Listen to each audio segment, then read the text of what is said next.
Good evening and welcome to SpaceX's live coverage of our third Bandwagon rideshare mission. The Falcon 9 rocket you see on your screen is currently scheduled for liftoff at 8:48 p.m. Eastern Time from Space Launch Complex 40 at Cape Canaveral Space Force Station in Florida. Thanks for joining. My name is Zachary Lupin and I'm an avionics supply chain engineer here at SpaceX, joining you from Hawthorne, California. And I'm Amanda Years, a ground systems engineer here at SpaceX. There are 3 spacecraft aboard this mission for our customers, including Korea Agency for Defense Development, Atmos Space Cargo, and Tomorrow Companies, Inc. At the top of the satellite stack sits our primary payload, Korea ADD's 425 Sat-3. Also on board is Tomorrow Company, Inc.'s Tomorrow 57 and Atmos Space Cargo's Phoenix re-entry capsule. Now, our Bandwagon missions launch to a mid-inclination orbit, differing from our transporter rideshare missions, which launch to a sun-synchronous orbit. The mid-inclination orbit fills in the gaps for our customers that want to expand their coverage or complete unique mission objectives, because changing the inclination of an orbit changes the way a satellite moves around the Earth. Mid-inclinations offer a higher revisit rate, meaning that satellites in this orbit fly over the same point on Earth faster than they would in some other orbits. Rideshare missions significantly increase access to space for small satellite operators around the world, and we're committed to continuing these launch opportunities for our customers. To date, SpaceX has launched 1,130 small sats for more than 130 customers across our entire rideshare program. To learn more about the program, visit spacex.com/rideshare. And back to the countdown for tonight's mission. Everything is currently looking good for an on-time liftoff. As a reminder, this will be the third flight of the first stage boosters supporting this mission, which previously launched O3B mPOWER-E and NASA Crew 10. And following stage separation, the first stage will land at Landing Zone 2 at Cape Canaveral Space Force Station. Weather on the East Coast is green with greater than 95% favorable conditions, and the range is ready to support. If for some reason we don't launch today, we do have a backup opportunity tomorrow at 8:26 p.m. Eastern. And one final note, at our customer's request, we'll be ending our webcast a little bit earlier than usual today, and we'll be wrapping up just after the landing of the Falcon 9 first stage. So with that, let's take a look at one of the Bandwagon payloads we'll be sending to orbit today, Tomorrow 57, on behalf of Tomorrow Companies. The impact of what we're doing at Tomorrow is once in a lifetime.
Another exciting payload on board today is Atmos Space Cargo's Phoenix re-entry capsule.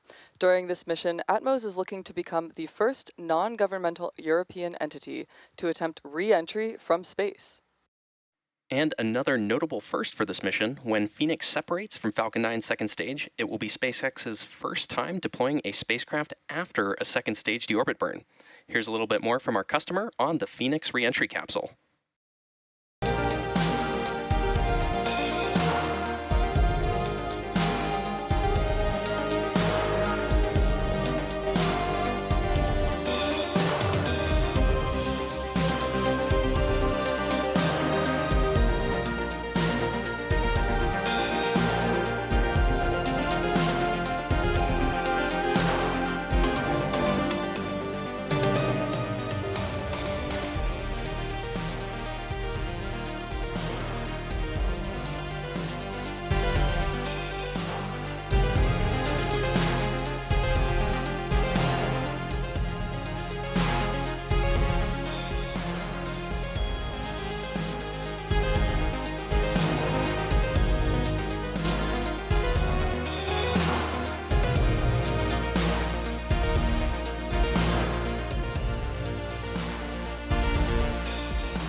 Three payloads are currently awaiting liftoff of Falcon 9 in just over 5 minutes and 45 seconds. While the countdown continues, let's meet SpaceX's Falcon 9 rocket. Falcon 9 is a two-stage rocket designed for the reliable and safe transport of satellites, cargo, and people to outer space. Located at the very top of the rocket is the payload fairing. The fairing is a protective shell that houses all of the spacecraft, shielding them from aerodynamic heating and mechanical stress until the vehicle is outside of the Earth's atmosphere. Now, the aerodynamic shape of the fairing also contributes to Falcon 9's overall efficiency, helping to reduce drag while the vehicle accelerates through the atmosphere. Once in space, the two fairing halves separate to expose the payloads to the vacuum of space. The fairing halves will then fall back to Earth, where they are recovered by SpaceX to be refurbished and reused on future flights. Falcon 9 tanks are pressing for the start of strongback retract. There you heard confirmation, preparing for strongback retract. So this evening, one of the fairing halves will be flying for its 15th time, and the other will be flying for its second time. And right below the fairing, we have our second stage, which houses our single Merlin vacuum engine, or MVAC engine, which will take our payloads to their drop-off point. Now, below the second stage is the black carbon fiber inner stage, where the MVAC engine... Strongback retract has started. And good call out there for strongback retract start. Now, below the second stage is the black carbon fiber inner stage, where the MVAC engine is located. The inner stage connects the two stages and houses the center pusher that allows the first and second stages to separate during flight. Moving down the vehicle, below the interstage, we have the first stage, which we tend to refer to as the booster. The first stage makes up the bottom two-thirds of the vehicle and is equipped with 9 Merlin 1D or M1D engines at the base. Those 9 Merlin engines do the bulk of the work to get the rocket off the ground and up to the thinner parts of Earth's atmosphere, generating more than 1.7 million pounds of thrust. Now, at about 2.5 minutes into flight, the first stage will separate and make its way back to Earth, attempting a land-based landing at LZ-2, not too far from the actual launch pad. And tonight's mission is the third flight for this booster.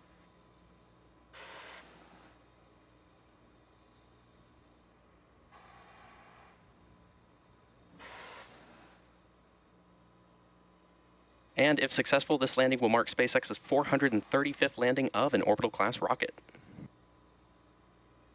Now at T-minus 3 minutes and about 15 seconds, all systems continue to be go for an on-time liftoff.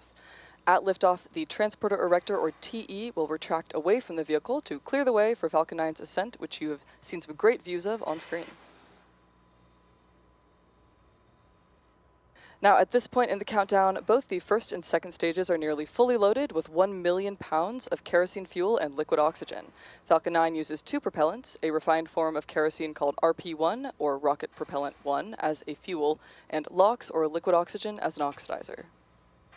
Now, at the T-minus 60-second mark, Falcon 9 will be in startup, and this means that the rocket's autonomous internal flight computers will have taken over the launch countdown. And just inside of T-minus 2 seconds, we'll light the M1D engines for liftoff. Stage 1 LOX load is complete.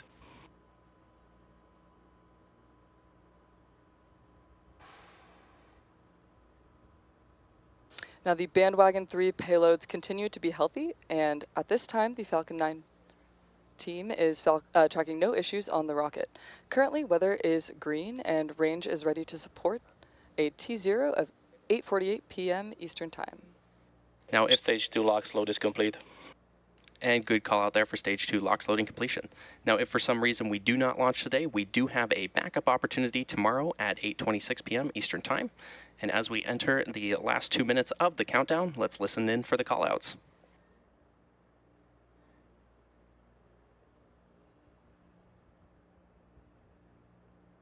You may have noticed the white clouds around the vehicle, and those are completely normal and are comprised of the chilled gas in the LOX tank that is vented overboard so that we can backfill and maintain pressure in the tanks as needed. Now, coming up next at the T-minus 1 minute mark, Falcon 9 will be in startup, meaning the rocket's autonomous internal flight computers will have taken over the launch countdown. And then just inside of T-minus 2 seconds, Falcon 9 will light the M1D engines for liftoff.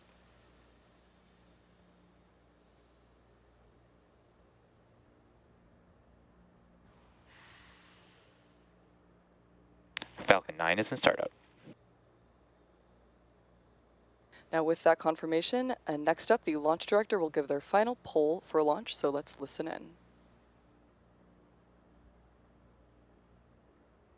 Launch director, go for launch. And at T-minus 40 seconds, all systems are go for Falcon 9's launch of Bandwagon-3, so let's listen in to the final countdown. T-minus 30 seconds.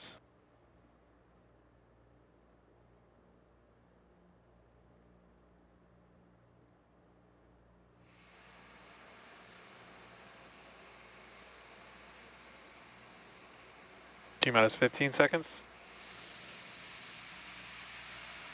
T-minus 10, 9, 8, 7, 6, 5, 4, 3, 2, 1. Ignition. Engines full power and liftoff. Go Falcon, go Bandwagon-3. Stage 1 propulsion is nominal.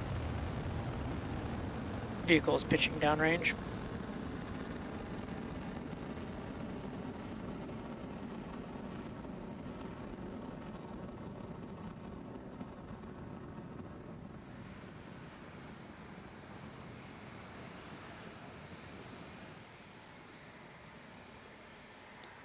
Now at the T-plus 32 second moment, Falcon 9 has lifted off from Space Launch Complex 40 at Cape Canaveral Space Force Station. We are currently throttling down to prepare for max Q, the point of maximum aerodynamic stresses. Power and telemetry nominal.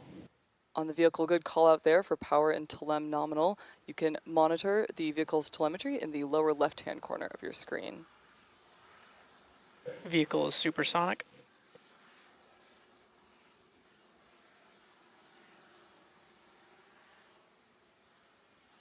Max Q.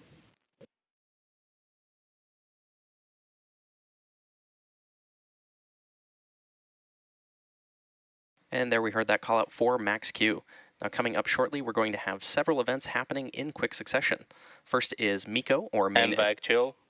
Good call out there. First will be MECO, or main engine cutoff, where all 9 Merlin engines will shut down in preparation for stage separation, which is where the first stage separates from the second stage.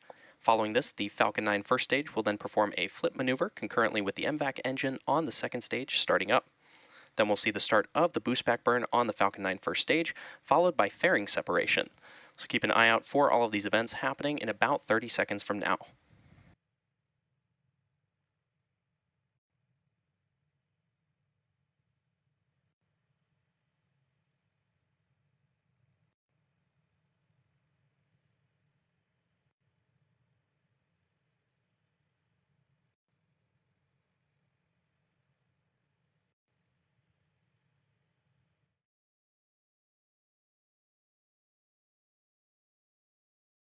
Main engine cut off.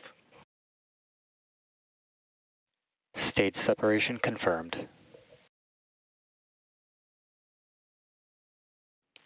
MVAC ignition.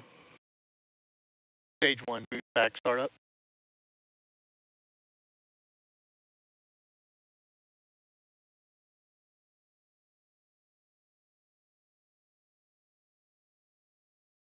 Fairing separation confirmed. And there we heard those events that happened back to back, which again were main engine cutoff, stage separation, stage 1 flip, second engine start 1, the start of the boost back burn on the first stage, and fairing separation. Now we are currently awaiting the conclusion of the boost back burn, which will properly orient the first stage for re-entry into the atmosphere. And the second stage is firing, which you can monitor in the lower right-hand corner of your screen. Stage 1 boost back shutdown. There's that confirmation of first stage boost back shutdown. So the next milestone coming up is entry burn on our first stage, scheduled to occur around the T+6 minute and 30-second mark. Now that boost back burn is complete, Falcon 9 will perform 2 more burns in order to land. The first of the 2 burns is entry burn to slow itself down before hitting the denser parts of the Earth's atmosphere. You can think of this as similar to pumping the brakes on your car. And without this burn, we'd only be using the atmospheric drag alone to slow down Falcon 9, which adds extra stresses onto the rocket. A single Merlin 1D engine will relight for this particular entry burn. Following the entry burn, the booster will go through its final burn, the landing burn, which should slow the vehicle down even more for a successful landing. Now, as you can make out on the screen there, Falcon 9 is equipped with 4 hypersonic grid fins, which are positioned near the top of the first stage, and those help steer the first stage as it returns back to Earth. You may also notice the white puffs coming off of Falcon 9, and that comes from cold nitrogen gas, which helps with attitude control. These help to make small adjustments as Falcon 9 heads back to Earth. Now, when Falcon 9 fires up the center M1D engine for re-entry, the vehicle will be flying through Merlin's exhaust gases, also known as the rocket's plume, which deposits a layer of soot on the vehicle's surface. And you'll see these marks across the flight-proven Falcon 9 first stage fleet.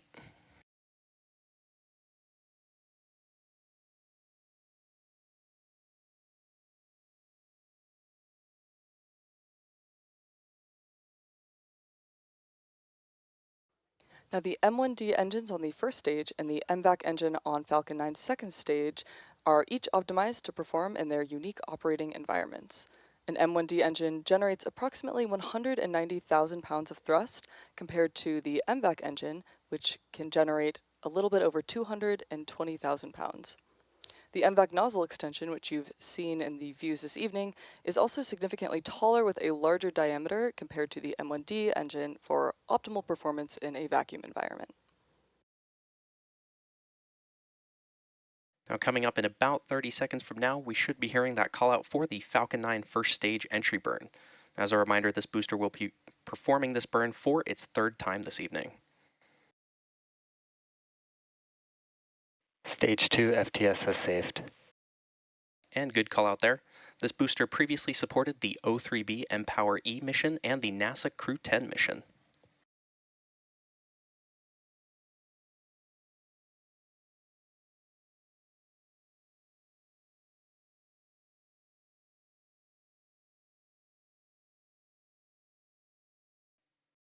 And there's confirmation of that stage 1 entry burn startup. This burn will last about 20 seconds.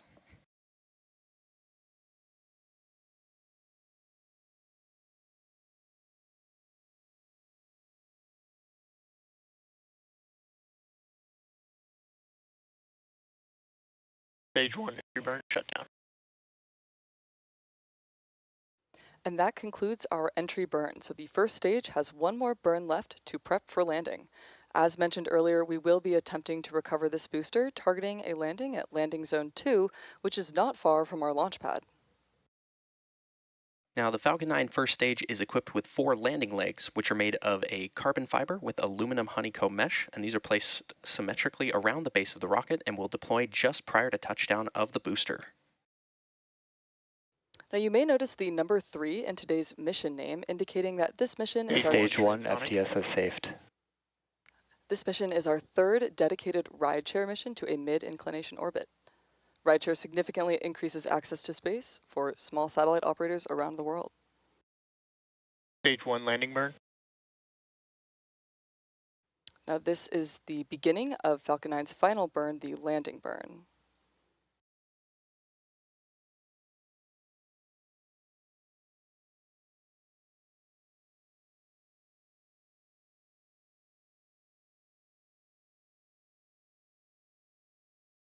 Stage 1 landing leg deploy.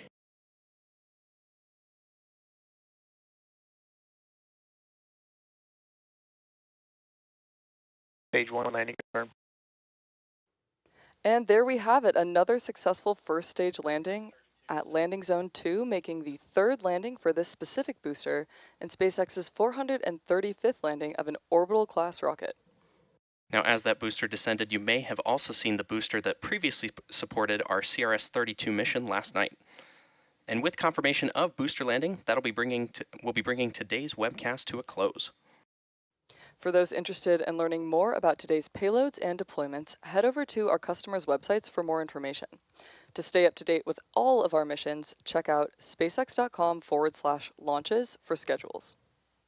We'd also like to thank all of our rideshare customers for entrusting us with their spacecraft today. And as always, a big thank you to the Range and the FAA for their ongoing support. That will do it for us here at SpaceX Hawthorne. Good night, everyone, and thank you for tuning in.